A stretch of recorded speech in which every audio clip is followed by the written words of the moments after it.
2:47 a.m.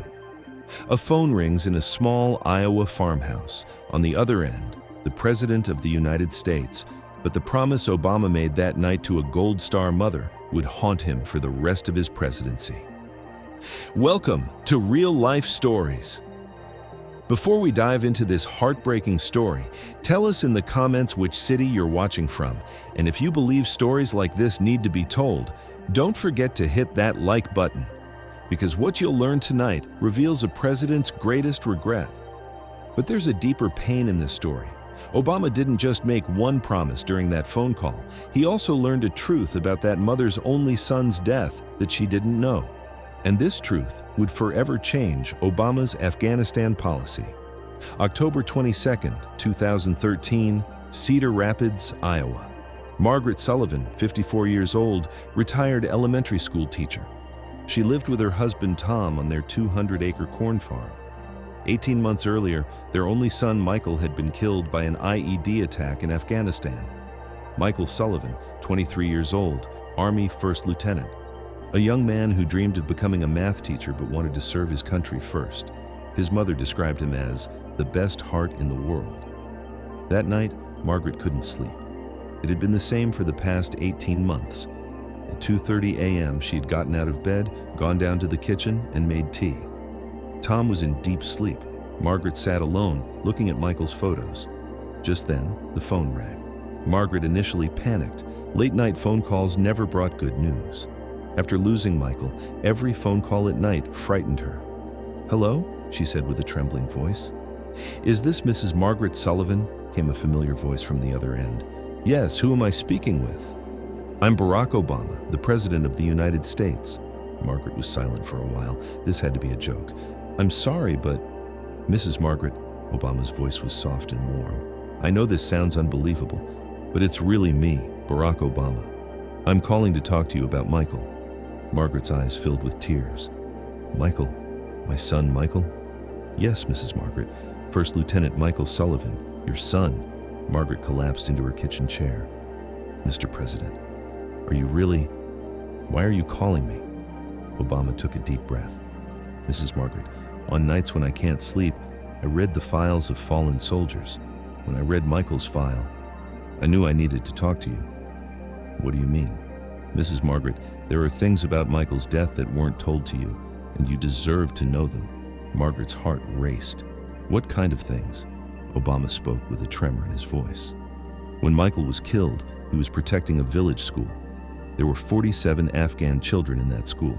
The Taliban wanted to bomb the school. Thanks to the coordinates Michael provided, the children were evacuated to safety." Margaret began to cry. Why didn't you tell me this?" "Because the operation was classified. But Mrs. Margaret, Michael saved 47 children's lives, and I want to make you a promise. I will build schools for each of those children, in Michael's name. These children will know Michael's name and remember his heroism." Margaret spoke through tears. "Really, Mr. President?" "I promise you, Mrs. Margaret, 47 schools in Michael's name. Each will have Michael's photo, and every Afghan child will know the American soldier who saved their lives." Margaret couldn't take it anymore. "Thank you. Thank you, Mr. President. No, Mrs. Margaret, I'm the one who should thank you for raising Michael." When the phone call ended, Margaret woke up Tom. She told him what happened. Tom cried too. For the first time in 18 months, they had found meaning in their son's death. But there was something Obama didn't know. Keeping this promise would be much harder than he thought. The next day, Obama called his aide, Dennis McDonough. "Dennis, we need to build 47 schools in Afghanistan." McDonough was surprised. "Sir, each school costs about $2 million. That's $94 million total. Congress won't approve it." Obama insisted. "Find a way, Dennis." "I promised that, Mother." But as weeks passed, difficulties began to mount. Pentagon report came. "School construction in Afghanistan is risky for security reasons. Taliban could target them." State Department objected.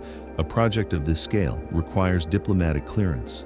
It takes at least 2 years." Treasury Department issued a budget warning. "This expenditure requires congressional authorization." 3 months later, Obama called Margaret again. "Mrs. Margaret, we're experiencing some delays with the project." There was disappointment in Margaret's voice. What do you mean, Mr. President? Bureaucracy is taking longer than expected, but I promise you, 47 schools will be built.